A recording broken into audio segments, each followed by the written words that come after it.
Le Seigneur monte au milieu des acclamations angéliques. Alléluia. Réconciliant la création avec le Créateur. Alléluia. Alléluia. Le Seigneur monte au milieu des acclamations angéliques. Alléluia. Réconciliant la création avec le Créateur. Alléluia. Alléluia. Le Seigneur monte au milieu des acclamations angéliques. Alléluia. Réconciliant la création avec le Créateur. Alléluia. Alléluia.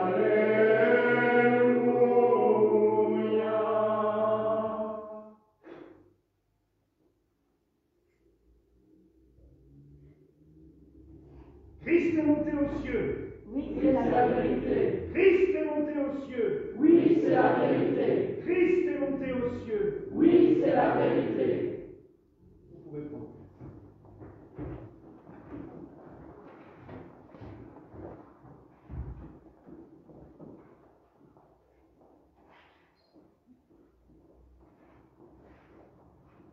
Au nom du Père, du Fils et du Saint-Esprit. Amen. Mes frères et sœurs, une flamme vient de s'éteindre devant nous. Le Christ, après avoir passé 40 jours présent au milieu de nous, au milieu de ses disciples, semble avoir disparu à nos yeux. Je l'ai déjà dit, nous savons la suite de l'histoire. Les épisodes de la série sont spoilés. Alors que d'un autre côté, les apôtres, eux, ne savaient pas.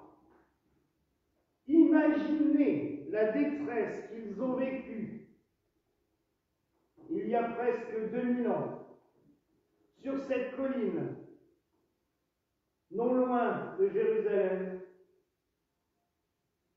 où le Christ disparaît à leurs yeux. Et à tel point qu'ils sont là à scruter les nuages, d'un air de dire, mais où il est?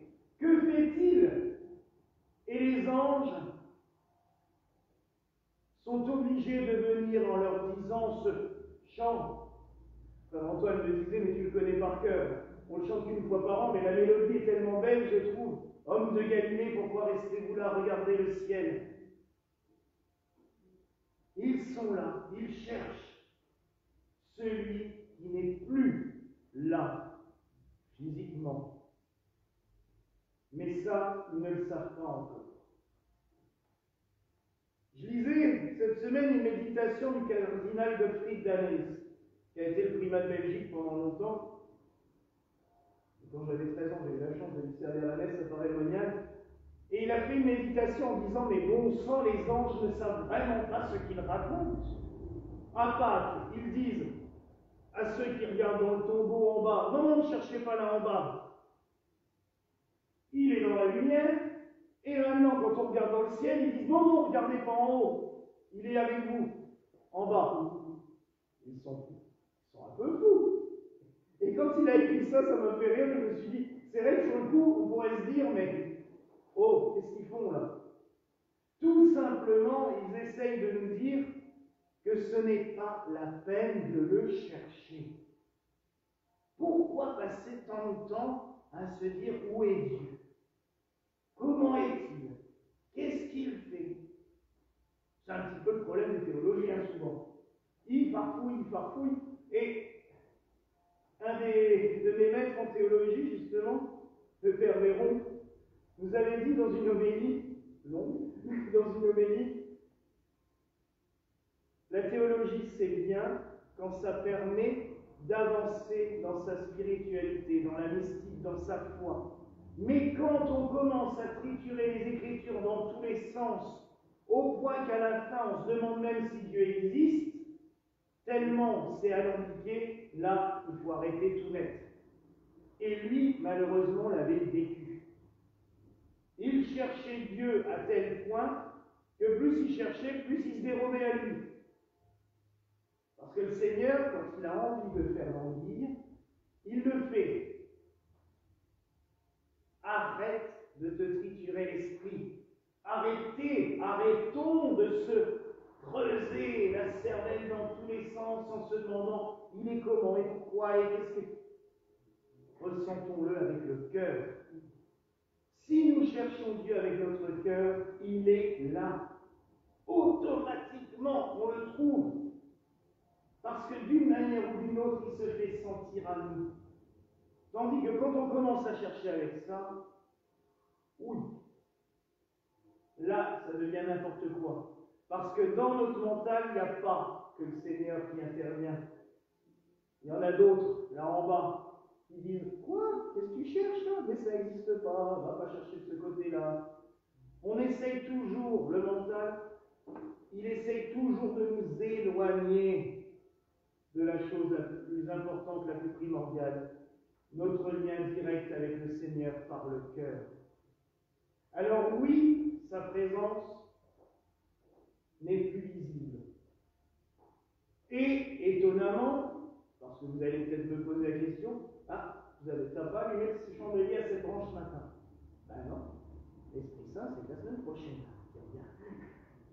C'est à la Pentecôte. La liturgie a cette beauté de nous faire voir en quelques signes bien précis les mystères de Dieu.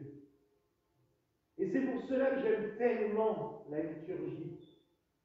Des fois, on nous l'a reproché. Oh, mais vous êtes toujours... Vous passez tellement de temps à faire des liturgies. Ben oui, maintenant, à un moment donné, ça a déjà un peu le boulot du prêtre. Je vais citer le Père Lève, il aime bien quand je le cite, et j'adore cette phrase qu'il nous avait dit dans une conférence il y a quelques années. Il dit des prêtres qui ne prient plus et qui ne sont plus dans leur église à célébrer la messe, ça vient juste des assistants sociaux glorifiés par une ordination. Mais c'est à peu près cela. La liturgie, c'est vivre. Déjà, liturgie, en fait, c'est œuvre du peuple. Donc, c'est commun, tous ensemble. Et la liturgie nous permet tellement de ressentir, justement, avec le cœur, par les cinq sens, les mystères de Dieu. Qu'est-ce que vous retiendrez aujourd'hui de cette liturgie? Je le sais pertinemment, parce que moi, ça m'avait marqué la première fois que je l'ai lu. La triple élévation du ciel. Et ce souffle qui éteint la flamme. Ça restera dans votre tête. Et dans le cœur aussi. Cette présence qui disparaît. Et cette absence aussi de lumière devant moi. Car le chandelier à cette branche, on l'allumera solennellement. Dimanche prochain, en chantant le Béni Créateur au début de l'office de Pentecôte. Et c'est exactement ce qu'ont vécu les apôtres. Le Christ a disparu à leurs yeux. Ils ont vécu cette absence. Ils ont goûté cette absence. Le manque. Ils vont s'enfermer dans le cénacle pendant 9 jours. Ils ont la trouille. Et les évangiles le disent. Ils sont enfermés à double tour dans le cénacle de peur de se faire maltraiter. Forcément, leur chef n'est plus là et n'ont pas encore l'Esprit Saint qui va leur donner cette force. Et ces 9 jours entre l'Ascension et la Pentecôte, ça a donné quoi? Nos neuvaines que nous connaissons toutes et tous. C'est la première neuvaine du monde. Les apôtres avec Marie, et sans doute avec les saintes femmes aussi, parce que demander à l'époque à des hommes hébreux de cuisiner, il ne fallait pas rêver. Ils ont certainement mangé pendant 8 jours. Donc. Et Marie n'a pas fait la recette pour tout le monde non plus. Donc c'est vrai que des fois on a fait des raccourcis. Ils étaient sans doute plus nombreux dans le cénacle. Mais pendant 9 jours, ils ont vécu enfermés de peur de ce qu'on pouvait leur faire subir et en prière. prier 9 jours de suite pour obtenir quoi? Ce que le Seigneur leur avait promis. Ce consolateur, celui qui leur donnera la force justement de chasser les démons, de prêcher, de parler en langue. Il y a un don que j'aimerais bien avoir, de saisir les serpents. Moi qui n'arrive déjà pas les voir à 1 mètre de moi, mais c'est tout simplement de saisir le mal. Hein. S'ils boivent quelques breuvages mortels, il ne leur sera fait aucun mal. Je dirais d'ailleurs que cette promesse a été accomplie par un des disciples, par un des apôtres, Saint Jean, évangéliste, à qui on a voulu faire boire une coupe de poison, il a béni la coupe, et le serpent, justement, a jailli la coupe et est parti. C'était le mal personnifié qui sortait de cette coupe empoisonnée. Ils imposeront les mains aux malades, ils les guériront. Tout cela, sans la force de l'Esprit Saint, que nous attendons pendant 9 jours, n'existerait pas. Nous avons besoin de cette force de Dieu. Alors oui, le Christ a disparu physiquement à nos yeux le jour de l'Ascension. Il s'est élevé dans les cieux. Mais sa présence se fait toujours ressentir en nos cœurs. Pourquoi s'est-il élevé? C'est vrai, il aurait pu continuer à régner sur la terre tout en étant glorifié par Dieu. C'est exactement, la réponse est exactement dans l'hymne que l'acclamation que nous chantons en étant le ciel. Pour réconcilier la création avec son Créateur. Dieu s'est fait homme. Il a pris notre chair, il a vécu notre vie, il a partagé nos joies, nos peines. On dit même que lors de son baptême dans le Jourdain, il a fécondé les eaux du Jourdain, il a recréé la nature, la création. Et par cela, il nous réconcilie toutes et tous avec le Créateur. Car il faut bien reconnaître que quand on lit l'Ancien Testament, on se rend bien compte qu'il y a un gros problème de dialogue entre la création et le Créateur. Plus il envoie des gens pour dire aux gens, calmez-vous, respectez un peu ma parole, respectez ce que je vous ai laissé, on les tue, on les massacre, on les brûle, Quand on voit qu'Isaïe a été scié en deux de haut en bas, quand même, on était sympa dans le genre.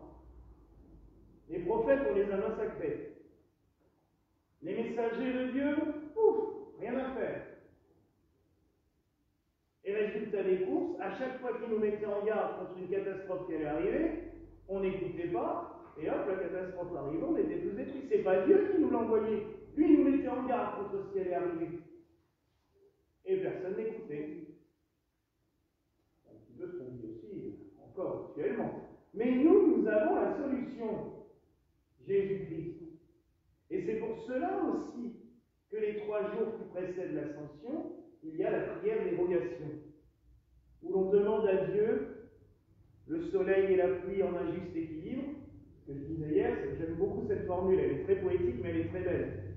Bon, après, c'est évité de faire comme dans les 3 derniers jours, 10 minutes de pluie, 10 minutes de soleil, 10 minutes de pluie, 10 minutes. Le juste équilibre pourrait être un peu plus large quand même, parce qu'à un moment, ça devient difficile à vivre, mais par exemple, une belle journée comme ça, quand il pleut la nuit, les cultures sont bien, elles poussent, le jardin est beau, on est heureux, et on se rend compte de la beauté de la création. Et c'est pour cela que l'Église avait mis ces 3 jours de prière avant l'Ascension, pour vraiment demander au Christ que tous, et c'est une vraie catéchèse, regardez l'Évangile de dimanche dernier. Tout ce que vous demanderez au Père en mon nom vous sera accordé. Le lendemain, les 3 jours qui suivent, on demande au Christ. La litanie, il y a d'abord la litanie des saints, on invoque les saints de prier pour nous, avec nous, et après on demande au Seigneur, par ton incarnation, de grâce écoute-nous, par ta sainte mort sur la croix, de grâce écoute-nous, de nous délivrer des orages, des tempêtes, des tremblements de terre, de grâce, et ainsi de suite. Et le jeudi, l'ascension, il monte dans les cieux et il prend nos prières avec lui. Il nous prend toutes et tous avec lui. Il réconcilie la création avec le Créateur. Mais comment ne pas rendre grâce pour cela? Hier, Esther, hier soir, nous disait qu'elle adorait regarder les fleurs parce que ça lui rappelle la beauté, la grandeur de la création de Dieu. C'est vrai. Si on se met dehors, la journée, on voit les fleurs, on voit tout cela. Le soir, les étoiles. Et quand on pense qu'à chaque étoile que l'on voit, il y a une galaxie complète autour, comme la nôtre, vous imaginez l'immensité de ce que Dieu a fait? Là, il faut lui rendre grâce et lui rendre gloire.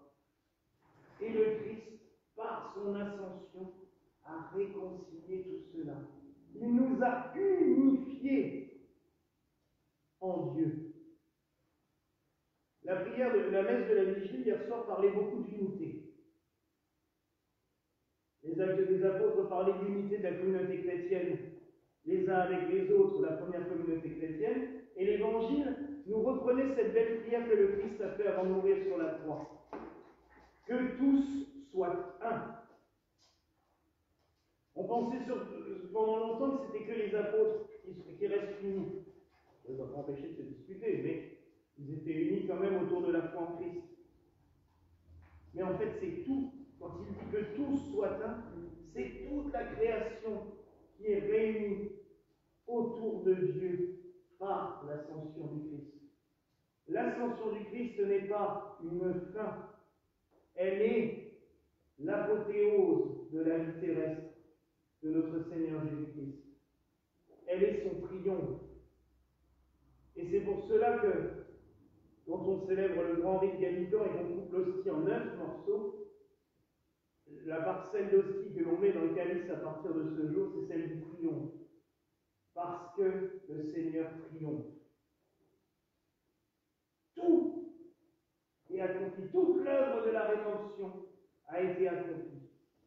Alors mes frères et sœurs, en ce jour de l'ascension, célébrons vraiment notre Seigneur monté dans les cieux, qui nous réconcilie avec Dieu, et surtout qui nous montre le chemin pour s'élever vers le ciel.